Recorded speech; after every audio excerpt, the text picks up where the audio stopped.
ಎಲ್ರಿಗೂ ನಮಸ್ಕಾರ. ಇವತ್ತು ಮಾರ್ನಿಂಗ್ ಬಂದಿದ್ದ ತಕ್ಷಣ ಸ್ವಲ್ಪ ಫ್ಲೆಕ್ಸ್ ಪ್ರಿಂಟ್ ಹಾಕೋದಿತ್ತು. ಅದು ಫ್ಲೆಕ್ಸ್ ಪ್ರಿಂಟ್ ಯಾವ ಥರ ಕೊಡ್ತೀನಿ ಅಂತ ನೋಡಿ. ಫೈಲ್ JPG ಇಮೇಜ್ ಕಸ್ಟಮರೇ ಕೊಟ್ಬಿಟ್ಟಿದ್ದಾರೆ. ಇದರಲ್ಲಿ ನಾನು ಡಿಸೈನ್ ಮಾಡೋದು ಏನಿರಲ್ಲ, ಜಸ್ಟ್ ಫೈಲ್ ಒಂದು ರಿಪ್ ಮಾಡಿ ಕೊಡೋದಷ್ಟೇ. ಫೈಲೆಲ್ಲ ರೆಡಿ ಇದೆ, ಕೊಟ್ಟಿದ ತಕ್ಷಣ ನಾನು ಹುಡುಗರು ಪಟ್ಟಂತ ಹಾಕ್ಬಿಡ್ತಾರೆ. ಅವ್ರು ಇನ್ನೂ ಅಡ್ವಾನ್ಸ್ ಕೂಡ ಪೇ ಮಾಡಿಲ್ಲ, ಅದಕ್ಕೆ ವೆಯ್ಟ್ ಮಾಡ್ತಿದ್ದೀನಿ. ಇವಾಗ ಪ್ರಿಂಟ್ ಹಾಕಿ ಡೆಲಿವರಿ ಕೊಟ್ಬಿಡೋದೆ.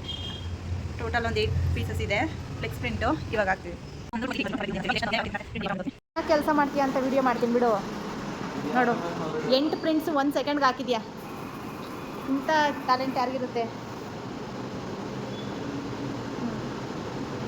ನೋಡಿ. ಖುಷಿಯಿಂದ ಕೆಲಸ ಮಾಡ್ತೀಯಲ್ಲ ಪಿ.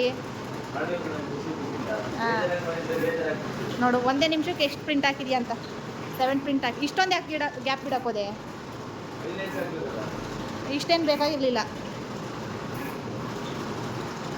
ಇದನ್ನ ಹಾಕಿದ ತಕ್ಷಣ ಬೇರೆ ಇದಾವಲ್ಲೇ ಕೊಟ್ಟನಲ್ಲ, ಆ ಫೈಲ್ ಹಾಕಿ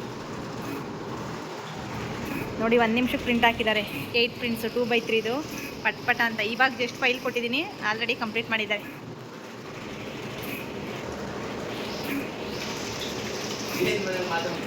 ತೋರಿಸ್ತಿದ್ದೀನಪ್ಪಿ, ನೀನು ಪ್ರೌಡ್ ಫೀಲ್ ಆಗಬೇಕು. ಚೆನ್ನಾಗಿ ಕೆಲಸ ಮಾಡ್ತಿದ್ದೀಯಾ ಅಂತ ಹೇಳ್ತಿದ್ದೀನಿ. ಹೇಳು, ಚೆನ್ನಾಗಿ ಮಾಡಲ್ವಾ ನಿನ್ನ ಕೆಲಸ?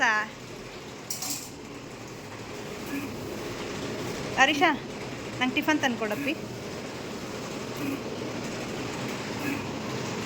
ಯಾಕೆ ನಗ್ತೀಯ? ನೀನು ಟಿಫನ್ ಮಾಡಲ್ವೇನಾ? ಪೆಂಡ್ರೆ ಕೊಡಿ ಸರ್.